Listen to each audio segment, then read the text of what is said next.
You already know the line by heart. Stop being so sensitive, grow thicker skin. Why are you crying? It's not that deep. Maybe you've heard it from a parent, a teacher, a partner, or from that voice in your own head every time your eyes fill up in a meeting, at a movie, or halfway through an argument. You've probably apologized for your tears more than you've apologized for anything you actually did wrong. So let's pause right there. What if the diagnosis you've carried your whole life is wrong? What if nothing about you is too much, except the resolution your brain is running on? While most people's minds record the world in standard definition, your nervous system is quietly filming everything in 8K. Every tone of voice, every shift in the room, every little crack in someone's mask. You're not weak for noticing it. You're wired to. In this video, we're going to break down the psychology of people who cry easily, the neuroscience, the evolution, and the real reason your emotions hit so hard. Not to fix you, to show you that what you've been calling too sensitive might actually be a high-performance radar the modern world doesn't know how to handle. You don't discover you're too sensitive in a lab. You discover it in moments that feel small to everyone else and huge to you. You're in a meeting, offering one tiny piece of honest feedback, and someone snaps back. Your eyes sting before you can stop them. You stare at your notebook, praying no one notices you blinking too fast. Later, you replay every sentence and call yourself dramatic. Or you're watching a movie with friends. They're eating popcorn through the sad scene. You, meanwhile, are swallowing a lump in your throat because a single line of dialogue just ripped open a real memory. You laugh it off, make a joke, change the subject. Or maybe it's a throwaway comment from someone you love. "I'm fine, it's not a big deal." But your body hears the tremor in their voice and carries it for the rest of the day. You feel heavy and you can't explain why. So you build a story. Normal people don't react like this. Something must be wrong with me. Here's the plot twist this video is offering you. Those moments aren't proof that you're broken.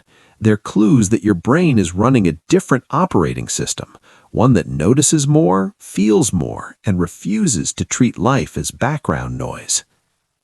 To understand that operating system, we have to zoom in on the hardware, because this isn't just your personality, it's the way your brain is literally built to take in the world.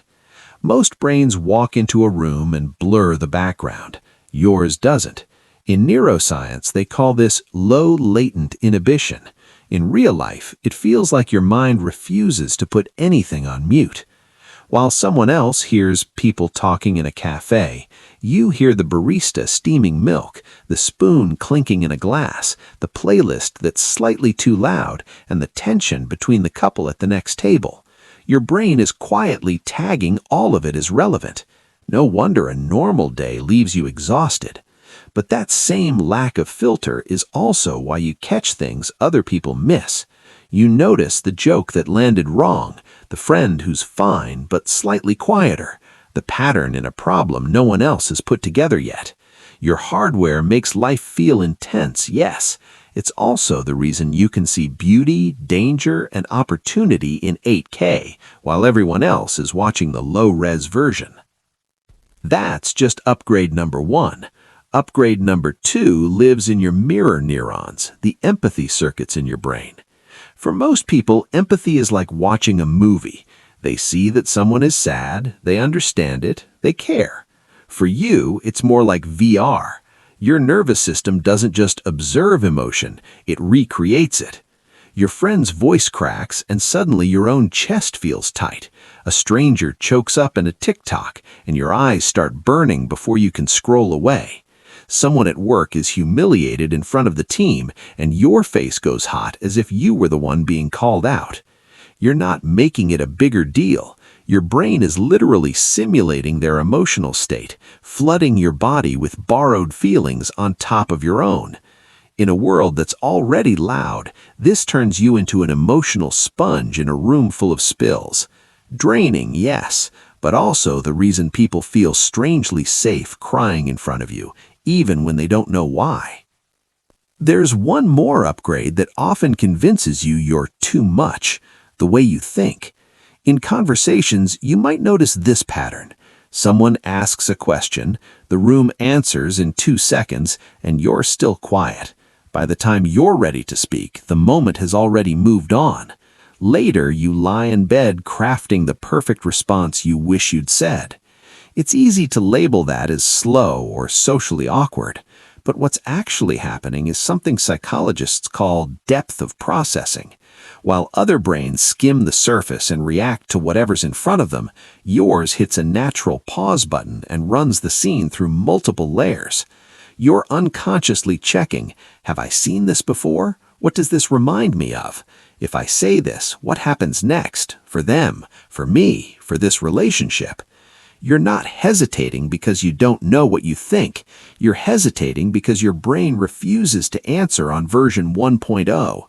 It is quietly running a full simulation, connecting past memories, present context, and future consequences before it lets the words leave your mouth. That is not indecisive. That is high-level computation wearing a very good disguise.